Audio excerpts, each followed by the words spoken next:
So I want to say that when I came up with the title for this talk, Arnold Schwarzenegger had not been for some of his challenges. So I got here first. But you know, my general perception is that we say things a lot in Silicon Valley, and we create these narratives. And the narratives become so bigger even than the marketplaces that exist. And I think when you are outside Silicon Valley, the stories become even larger. And so what I'm hoping to talk to you about today are some of the things that I think you're hearing about Silicon Valley, some of the things we're saying in Silicon Valley, a lot of the things that we're saying in Silicon Valley and we ourselves are believing that are based in some seed of truth, but ultimately get distorted as we kind of take them and embrace them. So I'm going to talk about those true lies, and if we are in fact in a current bubble, I hope that I'll give you some thoughts about how we might survive that. So I think there are 5 things that in any other setting you would be told these are pieces of good advice for business builders. You got to go big or go home. There's this narrative about flip or fail. You know, get this company, get it built, get it sold to Google. If not, scrap it and go on to the next thing. Fail fast, a piece of advice that I think every entrepreneur is given. We're hearing a lot of conversation about the lean startup. And then one of the things that, and maybe as I'm on that slippery slope to 50, annoys me the most is you don't invest in anyone over 30. So I want to look at each of those ideas. So the first one is this idea of go big or go home. So in this, there's this truth, right? If you're going to raise venture money, you need to have a very large market. And that means, it means global, it means lots of customers, it means go out and get 10 million people downloading your app before we can figure out if there's actually a there. There's some truth to that, right? If I'm going to get a venture-sized return, and I'm an investor holding a 100 million or better fund, I really need you to be a big opportunity for me, or I just can't give you my attention. Now that gets distorted if you all just turn your heads sideways to look at that, which is in a way that people are saying now that if you're not big, if you're not going to be this home run opportunity, then what you are is a lifestyle business, and I'm not interested. Now in my world, a lifestyle business was mom and dad and Uncle Billy, and they opened a towing agency, and they made a lot of money because they were in cahoots with the town sheriff, who would call them every time a car needed to be towed away. That was a lifestyle business. A business that's going to grow to be $100, $200 million company that's going to employ 50, 100, 300 people, bless you, is not a lifestyle business. It's an interesting going business, but in the mentality that says I can only as an investor swing for the fences, I'm going to discount anything else. And so I see a lot of entrepreneurs who walk away from that experience thinking, I'm being told I'm a lifestyle business. I thought I had big ambitions. I don't know what to do. So I think that this idea that anything less than a home run doesn't matter is false, and it's discouraging to entrepreneurs. I think what I'd like you to think about as you're building your business, whether you're swinging for the fences or looking for a good stand-up double, and that's American baseball, by the way, is focus on the market you're trying to reach. Build a business and not just a user list. I mean, we was talking to someone during the reception about the fact that, do I need to go out and get 1 million downloads before I actually have a credible business? Get customers who are going to pay you money. That's when you know you have a business. And then scale your business from there. So the second idea I want to talk about is this idea of flip or fail. Because I think this is the piece of the narrative that I find even most troubling, particularly among very young entrepreneurs. And by the way, I just love this image that I found. It's an 80-year-old picture of a manhole cover. I don't know if you can see. It was from the Chicago Tribune. Manhole cover gets blown off, so it flips, but it lands into an elevator shaft, falls and hits a man and kills him. So it's both flip and fail. I just love this. I love this image. Wow.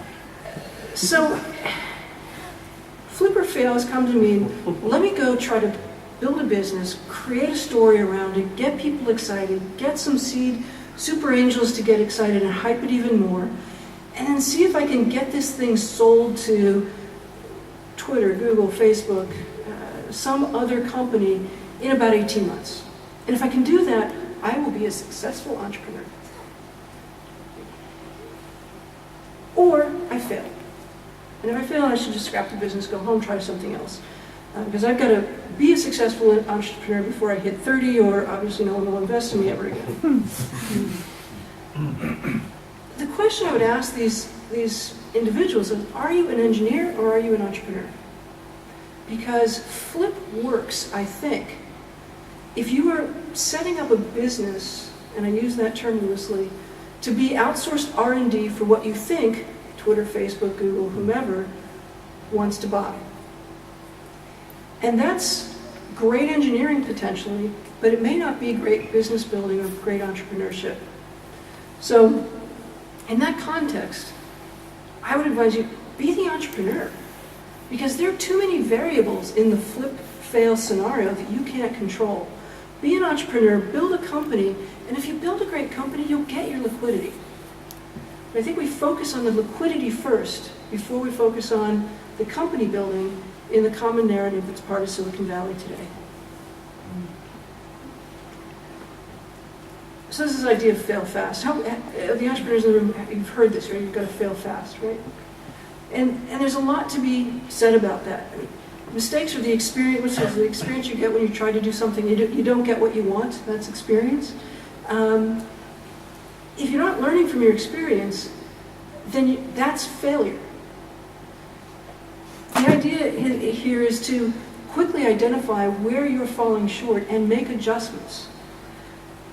But it's been distorted in a way that says, if it's not working, scrap this business, go on to the next thing. Because again, I got to get my success before I turn 30 or I'm not going to get funded. So if it's not working, it's a fail. Let's move on to the next thing. And I think that allows us to be throwing away a lot of good learning at the expense of, or for the sake of creating companies. So in this frothy, bubbly time that we're in, recognize your mistakes, stop making them, go on to the next thing. Make better mistakes tomorrow, make different mistakes tomorrow, learn and grow and build your business. Lean startup, we've all heard about the lean startup, we've heard about capital efficiency. This is $42, you can start your company. I love this. Is that, right? Let's understand what capital efficiency really is. It's where I can create really cost-effective scalability in every part of my business, where I don't have to hire people to knock on doors to sell product, where I don't have to scale by adding more cost into the business. I get to scale with other points of leverage. But what capital efficiency has come to mean in Silicon Valley is, I'm going to starve you to death, you're going to get a little bit of money, you're going to give up 8, 10, 20% of your company for it, you're going to eat ramen noodles for the next 18 months while you, in the spare bedroom of your mother's home, build this business, this so-called business. That's capital efficiency, because I didn't give you much money and you didn't spend much. That's not capital efficiency, that's just cheap. Capital efficiency is figuring out in your business model how a little bit of money makes a lot of money. But again, we've lost the truth to this in this lie in the market, the narrative in the market today. So the truth here, and the way to survive this, is just like every entrepreneur who's ever come before you has ever done. Use your resources wisely. I remember I've covered this industry for way too long. And during the dot-com boom, I had a measure of whether a company had a potential to be successful. Now you remember in those days, if you could fog a mirror, you could get $1 million to start a company. If you really fogged a mirror, you could get a lot more money. And I'd walk in and I would deliberately take meetings at the premises of these entrepreneurs. If I walked in and there was a margarita machine and a pool table and air-on chairs, I immediately knew that this was a company that was not spending their money on the right thing. There's a little of that that's happening now, and it's almost the inverse of that. Let's starve them and see what we can do. And so we're not being forced to use our resources in a smart way. We're being forced to be constrained in artificial ways in the narrative today. And then the fifth lie, you got to be under 30. Okay, as I said, I'm on that slippery slope to 50, which means that as I'm raising money for my business, I'm in a world of hurt. Because all I've got is experience. Now the truth is, inexperience is a great thing.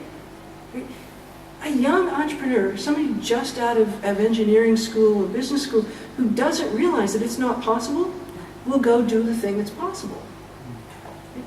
And all my experience and all the things I know that didn't work, I'm not going to do those again. Which means I'm not going to have the opportunity to break through. So there is this something very valid in that young, inexperienced, naive, enthusiastic entrepreneur that is absolutely attractive and important part of business. But you can't also overlook the idea that that experience matters. And I was talking to an investor about this issue. He said, I will not invest in anyone who's under the age of 27. Why is that? Because they have more at risk. I don't get that. You got a guy with a wife and 2 kids, a mortgage, living in the suburbs of San Francisco. He's got less at risk maxing out his credit cards than a 22-year-old living at home with mom and dad. How does that work? And his point was, well, he has to prove himself. This young entrepreneur still has a lot to prove, and has to be able to kind of make his grade. And so that's why the young entrepreneur has more at risk. The fact of the matter is there's a lot of risk to go around, and what we need to do is find the opportunity to combine that great young enthusiasm with business experience that come together to really create great companies. And I think we're missing the opportunity to do that too often in the Valley today.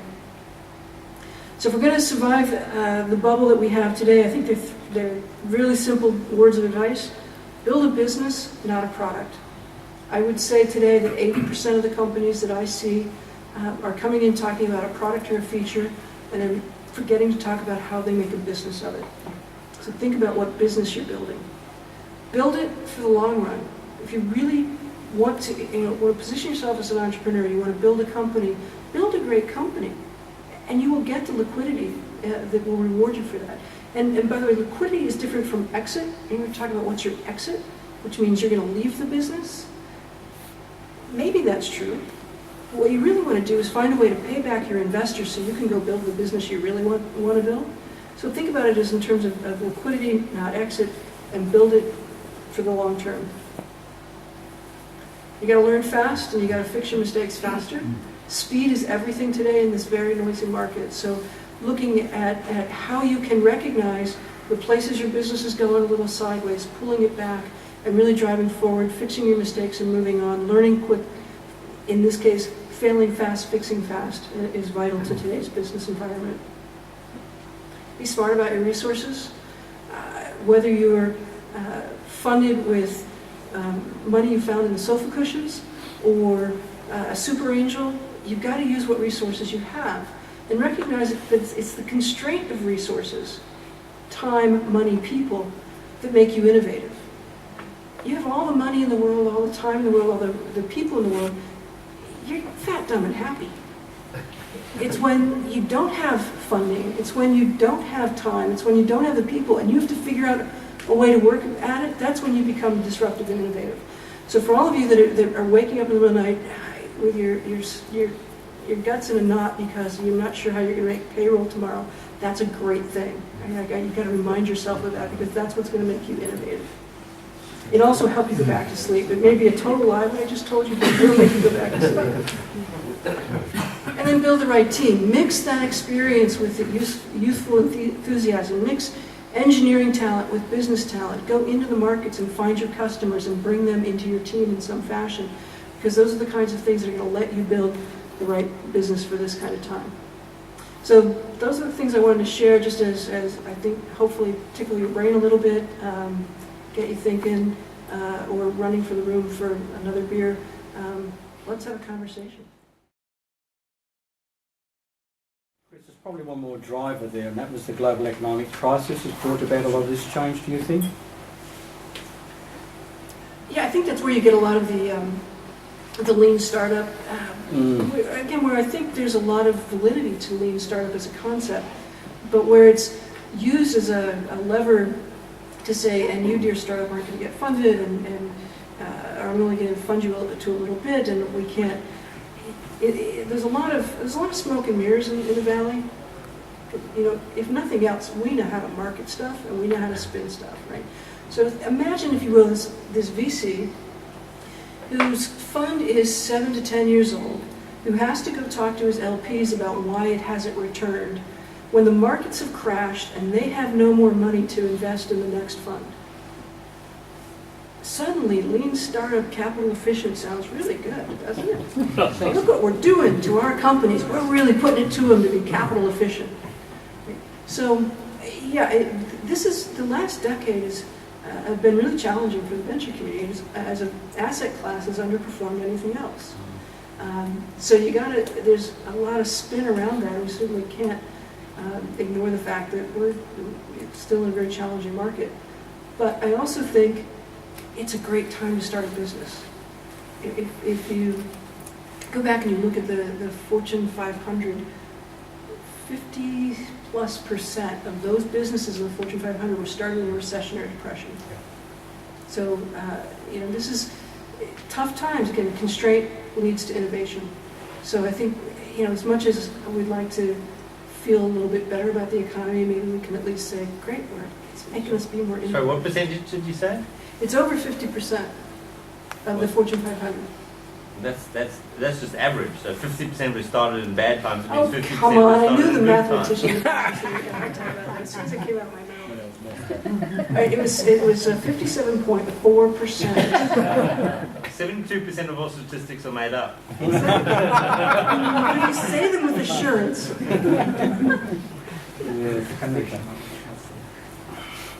Interesting presentation, thank you. How to survive the bubble? Fact, the bubble exists. Can you talk a bit about that? Are we in kind of a 98 type bubble or a 2000 type bubble, and how is this different, and where do you see it going? It's a hype bubble, and it's rather than an economic bubble. And there was a lot of money at risk that no one thought was at risk. Basically, the industry lost its collective mind in 1999. Today what we have is more of a hype bubble, I think. And I think we've got a lot of employees, I use that term rather than investors or entrepreneurs, who've come out of Google and elsewhere as Google millionaires or PayPal millionaires or fill in the blank of successful company millionaires, who want to be angel investors. And there's some gravitas to that. So that's all coming together and creating this frothy space. And I think that we get to a point where that's all happening over here, and we should let that happen and go build businesses over here. Because the customers, the people that pay you money for what you do, they're over here. Right? They're having real pain, and they actually don't care that you check into Foursquare tonight. Right? They care that their servers don't crash, or they care that they've got some tool or something to help them run their business. And so it's a different kind of bubble. I think it's more of a marketing hype kind of, I don't want to say PR, but it's that kind of a bubble driven by kind of personal jubilation over, isn't it exciting to be part of this bit of the world? And some of those things are going to be successful, and a lot of them aren't. And someday somebody's going to wake up and his wife's going to say, honey, I want to remodel the living room or the kitchen. Where's the money? Well, it's in that little startup and that little startup and that little startup, and that'll be a day of reckoning, at least in that household. I guess one of the downsides is in this hype bubble over here, if when it does burst, it's a lot of kind of rich ex-Google and Facebook employees who are losing their money, not the mums and dads who bought into IPOs in '99. Right. Is that a bad thing? Those rich bastards deserve it. And if that hype bubble has the side effect of generating more publicity and or funding to the businesses that are built over here, could that be a positive side effect? A bunch of stuff there. So here's what I think is the biggest risk. you don't buy into all those myths and believe that you can go build a product, you don't have to build a business, it's going to be sold to Twitter and life is going to be grand, then what we are doing is raising a generation of not entrepreneurs. And it's going to change because these things go in cycles. And you're going to have a lot of individuals who believe that they're entrepreneurs. They believe they know how to run a business. They've started because now they're serial entrepreneurs, started their second business or their third business, and they don't know how to run it because they haven't had to face that kind of difficult challenge of running and building a sustainable, interesting business. That's what, from my cranky old lady's sensibility, I worry about. That we are starting with, and I'll say it in the United States, we're starting with an entitled generation anyway. Get a ribbon for showing up. Get through school and start their company. Get some angel to throw $20,000 at them in their super special roundtable entrepreneur incubator business. Get sold for not a lot of money because they're actually not going to make life-changing money in those acquisitions. Their investors will, but they won't. So they go start the next and the next thing. They're not learning how to build businesses. And I think that's going to have an impact on our economy in another 5 or 10 years. So if I'm being the absolute cynic, that's the thing I worry about. Yes, in the back. Yeah. I'm going to say that I'm going to disagree with you because I think it feels a lot like 1999 right now. Because if you go out to try and start to fund a business, most of the VCs are just focused, they're back on eyeballs, which is where we were in 1999-2000. They're not necessarily looking at the business and the business value. And I mean, just look at this plethora of like photo sites or group sites that are all just getting crazy funding and valuation. So, the traditional VCs are not pointing the way or changing how they're funding companies. So, really isn't it left to the angels and the super angels to, you're expecting them to be the deep pockets that invest these long-standing, long-growing businesses that truly add value? I think the super angels are propagating the bubble. And I think the traditional VCs are either aggravated that they don't have a seat at the table or desperately trying to figure out how to raise their next fund. I'm not saying they're not part of the problem, because I think there's a bifurcation now, right?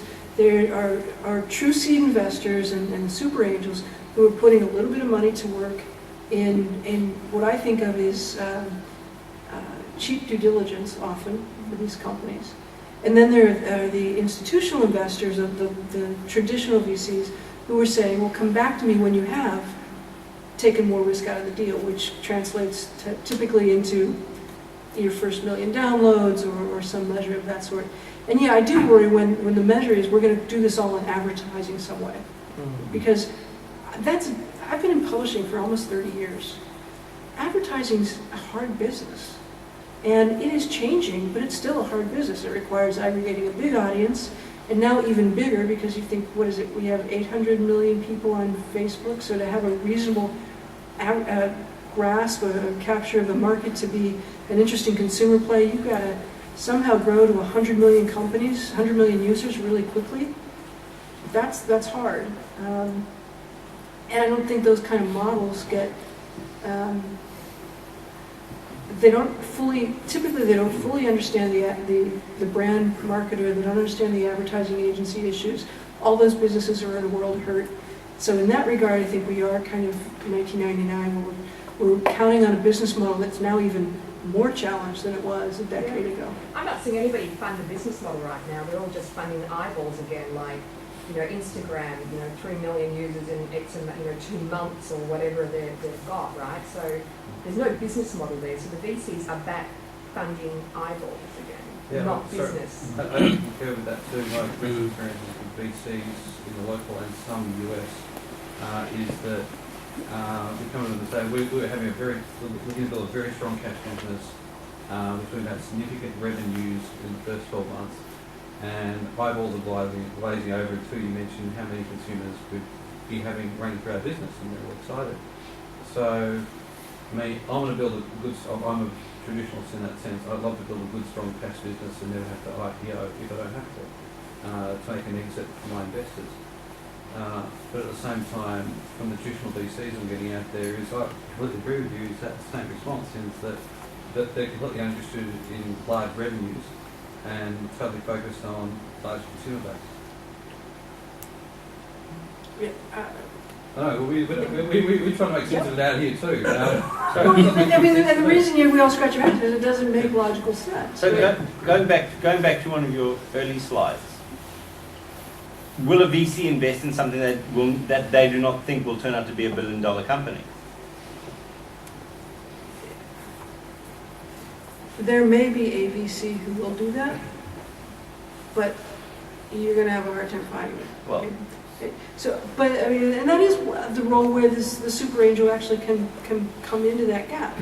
I do think there are funds that do.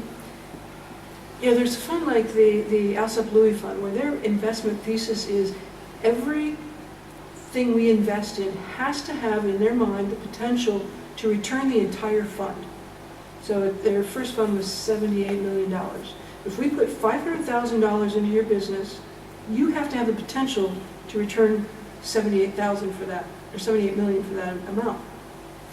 That meant they could only swing for the fences.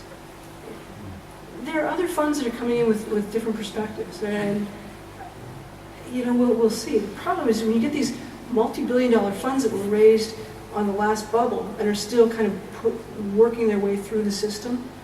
It was sort of the boa constrictor ate the elephant, and it's taken 10 years to get that thing through, right? And in the meantime, the limited partners who are largely pension funds and this sort of thing, have lost a significant amount of their value. They're not coming back to the table to be eager to set up for the next deal because those funds haven't paid off. They may have been going for that swing for the fences kind of a hit, but with the IPO market closed, the kind of M&A that's going on is largely 20 million here, 50 million there, so they're not big acquisitions. These funds have not been successful by the metrics they set out for themselves. So that's making it very difficult. It's creating an opportunity for a new class of investor. Whether that's going to happen, I think we're still trying to figure that out. As an investor, I mean, there are times to be a value investor and there's times to be a momentum investor. And it strikes me at the moment that a lot of people are taking the momentum approach that, okay, maybe it's a bubble, but prices are going up, so better to buy here and sell higher than to try to pick and choose. Would that be a fair estimation of perhaps how the VCs are thinking at the moment? And if that's the way the VCs are thinking, do the entrepreneurs care? Should they worry themselves about how the VCs are thinking, but just get on with the job? How many investors are in the room? You self-identified. Okay. I just want to make sure who I'm insulting. Later on. So I think, let me answer the last question first. I think entrepreneurs desperately need to care because building a business is hard. It takes a long time to do and to do it well. And most relationships with your investors last longer than the typical marriage, at least in the United States. So you're getting connected with this VC for a long time. You better have some sense that you can work with this person or this firm over a period of 7, 10, 12 years. The exit window now, or the liquidity window now is, 9 to 12 years. I think it's really shifted up, approaching 10, I think. It's one of those statistics I'm just making up, by the way. I think we're at 9.7. So you need to care. I think sometimes when you're raising money, you just feel like any money is good money. And you find yourself in a relationship that maybe, for instance, it's just as easy to fall in love with a rich guy as a poor guy, and she's been married 4 times. So I'm not sure she's particularly happy, but she found a lot of rich guys and married them. You need to, I think, as an entrepreneur, do diligence on that relationship just as much as your investors doing diligence on your business. So the reason I asked, so years ago I was diving, I scuba dived, and I was diving in this this place in Hawaii that's just a sandy bottom. There was a platform, and under this platform, it's about this far off the ground, there were about 40 fish, and they were these pasty white fish, all pointed in one direction. And I was watching them, and then for no apparent reason, they all shifted direction. When we got back on shore, I said, so that was interesting, and what kind of fish do you think those were? We thought about it and said, well, they must be VC fish. They're all pasty white, and then they all change direction. There's a bit of that going on. I was saying to one of the groups this morning, typically, at least in the Valley, VCs say one of two things, yes and everything else. You don't want to miss that great deal. So in that environment, in the sense that something great's going to happen and I might miss out on it, I think you get that kind of inflation and that kind of let's pile on. And there's a lot of that happening, I think, in the Valley right now. I was actually hoping that you'd tell us very quickly how to make money out of this bubble, because I spent the last 10 years building a company and finally sold it last month. Congratulations. We did all of these things. I started when I was over 30, July 2000, right after the crash. Put in my own money to start, 60 grand. First round raising $750,000. No VCs in sight. We've been through the same capital starvation thing. I should have failed fast about 5 times. It's just, I was stubborn as hell, I'm still here. So all of those things that you mentioned, it's hard work. And at the end of it, you also look back and say, I wish I'd just ridden the bubble and gotten out. Now, for my sins, I run the mentoring program for Thai Sydney, so I can't actually say that. So I'm going to go with the company line here. But I'm just hoping, in terms of what you're saying, it's all about Silicon Valley, because here in Australia, suddenly we found the VC market was dead in 2000, was dead in 2001.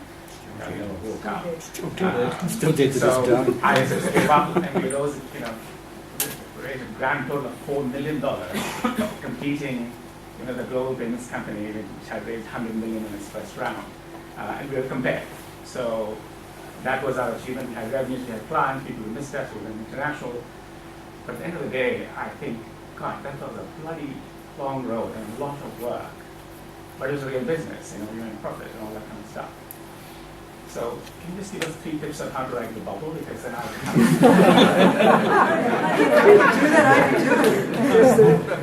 Listen, being an entrepreneur is hard work. And I think that in these frothy, bubbly times, we look at those 0.01% of cases where someone was maybe good but really lucky, and we decide that that's our role model. That being an entrepreneur means you're going to be Chad Hurley, and you're going to come up with this silly idea for posting video, and the next thing you know, Google buys you for $1 billion. Isn't that fabulous? That's what being an entrepreneur is all about. Where the reality is, being an entrepreneur is a lot like going to Disneyland on a hot August day, and you got this nice, sweet, sticky ice cream that's melting down your arm, and you're standing in line for Space Mountain because that's exciting. And all the signs are saying, warning, warning, do not go on this ride, and you're still in line. And you get up and you get on the ride, and it's exciting, and it's frightening, and it's exciting, and it's frightening, and you get off, and you throw up. And then you get in line and do it again. That's what being an entrepreneur is on a daily basis. I mean, this has been my experience, right? And so if you're not throwing up, you're not doing it. I would say this is a follow-up. These are in suited. I'm back in the consulting, so we earn some real money. But I hate it. So if everyone's got to keep going, I'm up for it. Well, I think we need to. It's hard work. Is the short version of that. And yeah, some people are able to figure out these, whatever bubble metrics are, and ride it, and they get lucky. And I think we should never mistake good luck for good judgment, for good skill, for good entrepreneurship. Sometimes they align, but often it's just a lot of hard work. Just a quick question in terms of advice once again, is that I think a lot of the entrepreneurs in this room have been working probably hard at something. Maybe it's the first venture. I think looking at the hair or lack of hair in the room, maybe there's a second or third venture on go. A lot of these guys have been working hard since the dot-com boom, since the last bubble. working in very varied and difficult conditions. Now, so we see this gold rush going on over there, and we're thinking maybe, I think the mentality is, and certainly I feel that way, we should get out there. There's probably more opportunity than the average bear to be had. But how do we take advantage of it? How do we actually make our lives a little easier and move things forward, propel ourselves forward with more speed? Because, I mean, I've done the starvation thing. Most people in this room probably done the starvation thing for a very long time. And a lot of these technologies are quite good. They've stood the test of customers, etc. Probably got small revenues, etc. So we see a gold rush over there. What's your advice on how to navigate that to the best effect? First, that it looks a whole lot better from here than it does from there. You know, it's easy to sit here, and I've been, especially in preparation for this trip, reading some of the new emerging startup blogs that are coming around Sydney and Australia, and I read this and I'm like, God, what are they talking about? The streets are not paved with term sheets in Silicon Valley. It is hard work. I work with Silicon Valley born and bred entrepreneurs every day, and they're working really hard to build businesses. They're going to meetings, they're being told no, they're being told go get 1 million users and come back, they're being told here's another hoop to jump through. That's the vast majority of entrepreneurs are facing that.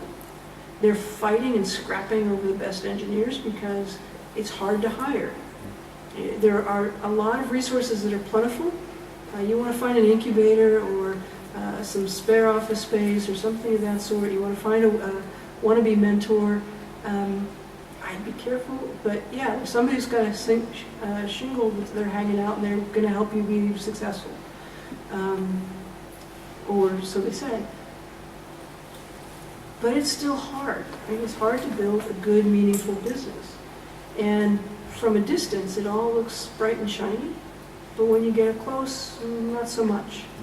From our perspective, I'm speaking on behalf of the group here, so I'm taking a very big liberty here. But what you described sounds like day-to-day business out here. And we're all looking for, I suppose, an opportunity to scale up. And if there is a tension on this space, isn't it a good thing to head towards that light? If there is a bit of hype, we don't really care. Me personally, I don't care so much about the hype. I'm looking to ride that bubble. But I'm sure some good things will be thrown off in the process if there is an intent or an interest. And we know it's a beauty contest at the end of the day to get some of this stuff up and running. Shouldn't we leverage that? Yeah, I mean, absolutely. As an entrepreneur, you leverage everything you possibly can to your advantage. Right? I think the difference, and I don't mean to be discouraging about Silicon Valley.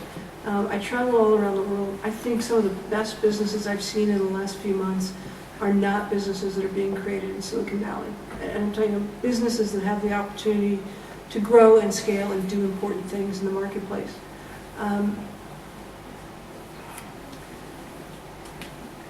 But at the end of the day, whether we're here in Sydney, or I was in Bilbao last week, or Silicon Valley in between, there's a pyramid, and at the tip of the pyramid, there are those companies that are getting traction, they're getting funding, they're getting recognition. The problem is our pyramid is so much bigger in Silicon Valley that when you hear about our 1% that's doing great, it sounds like it's the whole world because it's about the size of your whole world. Right? And so it just, on a scale basis, but when you come to Valley, you're going to compete on Valley terms with thousands, literally thousands of other entrepreneurs who want to hire the same people, who want to get money from the same funds, who want to grab the same mentors, be part of the same programs, go to the same events as you do. So you're competing at a different scale. Now that's not to say that you shouldn't go play that game. If your customers are in the United States, if your best mentor, your best investor, the individuals or the organizations, the partners that are going to help you build your best company are in the U.S. market, you've got to go to the U.S. Otherwise, you're sort of kind of coming up with your substitutes to get there until you kind of grow and get enough momentum. And the biggest challenge we have is how do you move fast enough? Right? So if your best targets, your best customers, your best investors are there, go there. But recognize also you're going to compete on a much bigger scale. I would say if you got a product that can go to the US, go there sooner rather than later. We went like 3 years ago, shut down 5 years ago. And I take your point about the competition, but the market is so much larger, and you have no idea until you get there. And we couldn't handle the traffic, we couldn't handle the sign-ups in the first 3 months because we were just not even organized for it. And I thought, geez, I shut down this 5 years ago.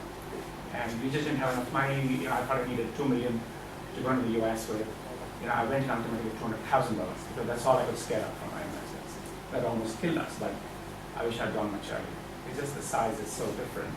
It's not fun. The thing I will say, and this is an unsolicited plug for ANZA, but go to the US with a partner who's going to provide for you a soft landing and quick introductions. And ANZA is absolutely that kind of program. Because you will spend, if it is all about time and velocity, speed and you don't want to spend a lot of time trying to figure your way around town and trying to get an introduction to somebody and trying to figure out who the right mentor or investor, where you want somebody who can take you by the hand and walk you into those relationships. Because when I think about what's different about Silicon Valley versus here or elsewhere in the world, and frankly, where elsewhere in the world, 3 weeks ago I was in Columbus, Ohio. It says, you all have it way over Columbus, let me tell you. It's about the relationships. It's about the attitudes. It's about the context in which you're willing to accept risk and all of these sorts of things that are part and parcel of being entrepreneurs.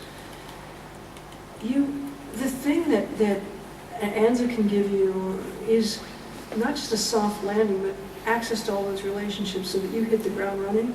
And I think if you just sort of grab a plane ticket and go, you're going to hit the ground jet lagged and trying to figure your way around and trying to get a meeting, and that's not going to be a good use of your time. Thanks for the talk. Obviously, it looks like you're focusing on the Valley, coming from the Valley. I'd like to ask make a comment about what's happening in other sort of tech scenes around the world. For example, New York seems to be very active these days. Tel Aviv, India, London. Are those scenes also seen everywhere else, or is it just a Valley characteristic? No, I think the world has kind of awakened to entrepreneurship as in the face of world economic crisis. Who's going to make the change? Well, we can count on 50 large organizations to maybe do something, create some jobs, or we can count on 50,000 entrepreneurs to start creating businesses and making change. I think governments around the world collectively have recognized that entrepreneurship is the path to economic growth, job creation, sustainability. And so we're seeing a ton of effort and a ton of resources. 1.3 trillion, and that's a true number, I'm not just making that up. Money, $1.3 trillion is being spent worldwide by economic development agencies to support entrepreneurs in the hopes that they will bring business and jobs to their communities. So that kind of money, it's spent differently in different parts of the world. That kind of money is fostering and perhaps even creating its own bit of froth around entrepreneurship. I was in Bilbao last week, and InnoBasque, which is their economic development agency, was bringing this parade of young, really smart businesses to present themselves. They intend to be coming into Silicon Valley. They intend to build the next great Spanish, maybe the first great Spanish company. That was nice. I really like these people too. That was a lot of fun. So we're just seeing a lot of effort around the world to kind of, and if you go into the U.S. State Department, there's one of the cubicles, there's sort of a sign that says World Peace Through Entrepreneurship. And so there really is this sense that entrepreneurship is what paves the world, or paves the way to a better world, great economic growth, that sort of thing. So that only serves to, I guess, reinforce this frothiness around the world. Look, Chris, I think world peace through entrepreneurship has got to be a great note to finish on. And so You are join all me in ambassadors for peace. join me in thanking Chris. Hang around, keep chatting, and I think there might be still some drinks to have out there. And Chris, thank you so much.